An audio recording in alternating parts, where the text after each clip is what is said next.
baseball, volleyball, golf, soccer, and track. The administration is committed to highlighting the benefits of youth sports and reversing declining participation rates through the development of a national strategy.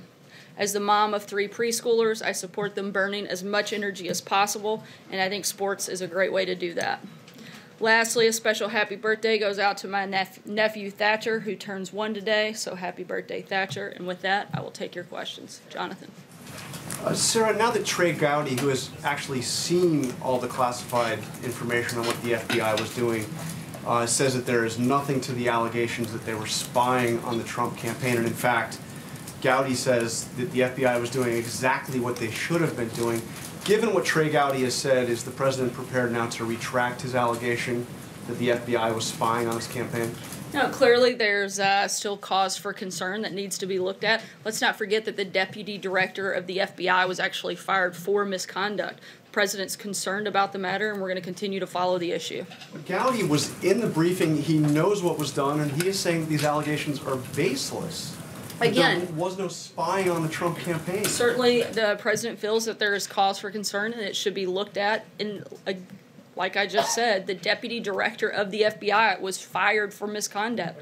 I'm not finished. There are a number of things that have been reported on and that show, I think, not just for the president, but a number of Americans, a large cause for concern, and we'd like to see this fully looked into, and we'll continue to follow that matter. Steve, what evidence sorry, Jonathan, we're going to keep moving so you guys can see the president. What does Secretary Pompeo need to hear from the North Koreans today at the meeting in New York for the summit to go forward? We're continuing to prepare for the meeting between the president and the North Korean leader. As the president says, if it happens, we'll certainly be ready. We've got not only the meeting that you just mentioned, Secretary of State Pompeo is meeting with the president currently, and when he finishes that meeting, he'll be headed to New York for dinner tonight, as well as a day full of meetings tomorrow. The advance team led by Deputy Chief of Staff Joe Hagan met with the North Korean team in Singapore earlier today, and again expected to do so tomorrow. And we want to thank our strategic partner in Singapore, who's been incredibly generous in agreeing to host the summit, and the president's very appreciative of Prime Minister Lee for all of their efforts. We also have reports back from the DMZ. The U.S. delegation led by Ambassador Sung Kim met with North Korean officials earlier today as well, and their talks will continue. So far, the readout from these meetings has been positive, and we'll continue to move forward in them.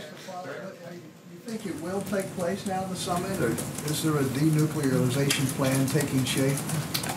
The conversation is going to be focused on denuclearization of the peninsula. That's what these ongoing conversations taking place now will be centered on, as well as this summit that would take place in Singapore. And we're going to continue, as long as that is part of the discussion, we're going to continue to shoot for the June 12th and expect to do that. Zeke? 2 questions for you. First on North Korea. In addition to the nuclear program, that North Korea also maintains other weapons of mass destruction, chemical and biological weapons. Does the president intend to raise those in a summit with Kim Jong-un? I'm not going to get ahead of all of the topics that may come up. The priority focus that we have discussed and that are in the ongoing conversations with the Secretary Pompeo as well as at the DMZ are focused on the denuclearization of the peninsula. But certainly I think a number of topics are likely to be discussed at the summit. Francesca, sorry, I'm just going to do one question today. Francesca. Thank you, Sarah. I do have 2, if you'll indulge me quickly. Number 1, going back to... I'm going to do one question a day so I can try to get as many people as possible before the sports day starts. I'll make it all one question. On North Korea and the possible summit, can you tell us what your deadline is at this point for deciding whether or not that will or will not happen? And on a completely separate topic, Kim Kardashian is supposed to be at the White House today. Can you tell us a little bit more about that, who she plans to meet with? It's been reported that she'll be meeting with Jared Kushner as well as President Donald Trump. She is expected to be here at the White House. I can confirm she'll be here. We'll keep you posted on any meetings that take place and what those look like. In terms of North Korea, as I've said, we are preparing and expect that to take place on June 12th. And we'll be ready if it does on June 12th. And if it's not, then we'll be ready if it takes place on July 12th. Sir? Right here.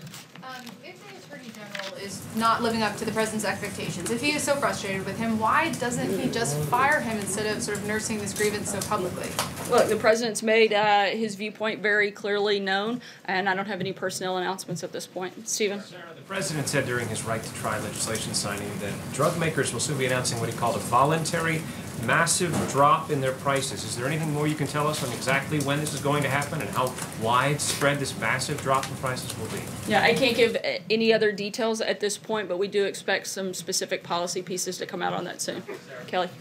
Has the president spoken to Roseanne Barr, who we know has been a longtime friend of his, and why did he choose to address the ABC apology instead of the underlying issue of concerns about a racist comment that she tweeted out? I'm not aware of any conversations that have taken place. The president simply calling out the media bias. No one's defending what she said. The president is the president of all Americans, and he's focused on doing what is best for our country. And you can see that in the actions that he's taken. You can see where he's focused on unemployment being at the lowest since 2000, opportunity investment zones to encourage investment in underserved communities, an opioid initiative to combat a crisis that impacts all Americans. And today the president signed legislation to give patients the right to try a medication that could actually save their lives. And I'd point out that while the president signed that legislation and actually addressed America, two networks chose not to cover it and instead covered something totally different in Palace Intrigue, a massive piece of legislation that had bipartisan support that was life-changing, literally life-changing for millions of Americans. Two networks chose not to cover the president's remarks on that. He's simply pointing out the bias. The president's pointing to the hypocrisy in the media, saying that the most horrible things about this president, and nobody addresses it. Where was Bob Iger's apology to the White House staff for Jamel Hill calling the president and anyone associated with him a white supremacist? To Christians around the world for Joy Behar calling Christianity a mental illness? Where was the apology for Kathy Griffin going on a profane rant against the president on The View after a photo showed her holding President Trump's decapitated head?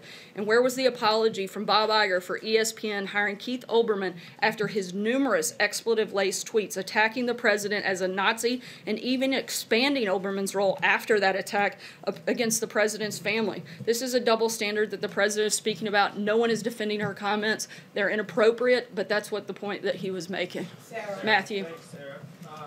Does the White House have any evaluation of its own of the recently released study estimating that more than 4,600 people died in Puerto Rico as a result of Hurricane Maria? And if that number is accurate, does this indicate the administration's response to the storm was inadequate? Look, the president takes the situation in Puerto Rico extremely seriously, and the administration has been monitoring that from the beginning. We've been supportive of Governor Rossello's efforts to ensure full accounting and transparency, and those who have suffered from this tragedy deserve nothing less than that. The two Category 4 hurricanes that hit Puerto Rico were historic, and we've responded with the largest FEMA operation in history, and we're going to continue to work with the people of Puerto Rico and do everything we can to be helpful. Emerald, sorry, one question today. Emerald. Have any concerns or fear any risk in pushing China on, continuing to push China on these tariffs and trade, considering their relationship with North Korea ahead of talks and what the president has said about that second meeting between President Xi and Kim Jong-un? The president continues to have a good relationship with President Xi, but what the president's concerned about is making sure he stops the unfair trade practices that China is engaged in for decades, stopping the intellectual property theft that China has been engaged in, and making sure that we no longer allow China to play on a different playing field than the rest of us. He's not going to allow American workers to be taken advantage of. He's going to call that out, and he's going to step up and make those changes. At the same time, we're continuing to work with China and continuing to have conversations when it comes to North Korea, and we hope that those will continue. John? Thank you, Sarah. Given the turbulent political situation in Italy right now, is the administration monitoring it as well as the devastating effect it appears to be having on the markets in Southern Europe? And will the president consider strong intervention in that situation through the IMF, very much as the previous administration did with Greece 2 years ago? Italy is one of our closest allies, and we look forward to continuing to work closely with the new government after it's formed. We recognize that Europe is composed of free nations that, in the great tradition of Western democracy, are able to choose their own paths forward. I don't have anything about the United States' specific involvement, but certainly we're continuing to monitor that and stay in very close touch with our allies. Jennifer.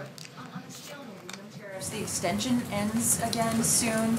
When do you think you'll have an announcement on what will happen next, and is there any chance that there will be another extension? We'll certainly keep you posted as we get closer to that date. Mara? Clarify your comments about Trey Gowdy. You said there's still cause for concern, meaning about what the president says was a spy who infiltrated his campaign, or cause for concern in general about the FBI? I think both. The president still has concerns about whether or not the FBI acted inappropriately, having people in his campaign. And certainly the president has concerns about the overall conduct of the FBI when it comes to this process. Blake. Explain who was in the campaign. What is he referring to when he said they were in the campaign? What does that mean? Again, I'm not going to get into those details, but the president certainly has expressed very publicly his concern, as has his outside counsel. Blake. Thank you. Something appeared to have happened on trade, because last weekend Treasury Secretary Steve Mnuchin said the trade war was on hold. Fast forward a few days after that, there was the threat of tariffs now on auto imports. Fast forward a few days after that, there's now going to be this $50 billion in tariffs. So what exactly happened from the trade war being on hold to a week later? Now it appears that trade war might be back on. He didn't say it was on hold indefinitely. And look, the president ultimately makes the decisions on trade, and when he does, we announce them, and that's exactly what's taken place in this process. Yes, Sarah. Two things. First, I have my young colleague here, but he has a very interesting question. Welcome. I just want to know, how confident does the president feel that he's going to have an agreement on NAFTA before the summer? Look, we're continuing to have those negotiations, and we'll keep you posted if they get a deal finalized. And the young colleague in the back? Well, thanks for the compliment. Hopefully these aren't as tough as bring your kids to work day questions. In my school, we recently had a lockdown zone. One thing that affects mine and other students' mental health is to worry about the fact that we or our friends could get shot at school. Specifically, can you tell me what the administration has done and will do to prevent these senseless tragedies? I think that as a kid and certainly as a parent, there is nothing that could be more terrifying for a kid to go to school and not feel safe. So I'm sorry that you feel that way. This administration takes it seriously. And the School Safety Commission that the president convened is meeting this week, again, an official meeting, to discuss the best ways forward and how we can do every single thing within our power to protect kids in our schools and to make them feel safe and make their parents feel good about dropping them off. Amen. Sarah, you mentioned Bob Iger a moment ago and asked where is his apology to the White House for criticism of the president and some of the incidents that you cite. Has anyone at the White House been in touch with Bob Iger or anyone at ABC on those incidents in specific and the cancellation of the Roseanne program specifically as well? I'm not aware of any specific or direct conversations. Andrew. Polarization of the Korean Peninsula being the subject of discussion, the main subject of discussion in Singapore. Does that include the positioning of U.S. nuclear bombers and submarines that aren't necessarily on the peninsula, but cover the peninsula, as it were? I'm not going to get into the details or negotiate that here. Certainly our focus is going to be on total denuclearization of the peninsula and verifiable confirmation of that. Beyond that, I can't get into any details. You're talking about North Korea, though, not U.S. weapon systems. Right? Correct, yeah. One last question, Sayer. Sarah, has the president received any classified briefing on the details of the intelligence that were presented to Trey Gowdy? And if he still believes that there's cause for concern, why doesn't he just declassify the documents? The president receives a number of classified briefings, but I'm not going to get into those, certainly not here and not today. Thanks so much, guys, and we look forward to seeing you guys here in a few minutes at the Sports Fitness Day. Sarah, where are the president's apologies for things that he said over the years? Okay.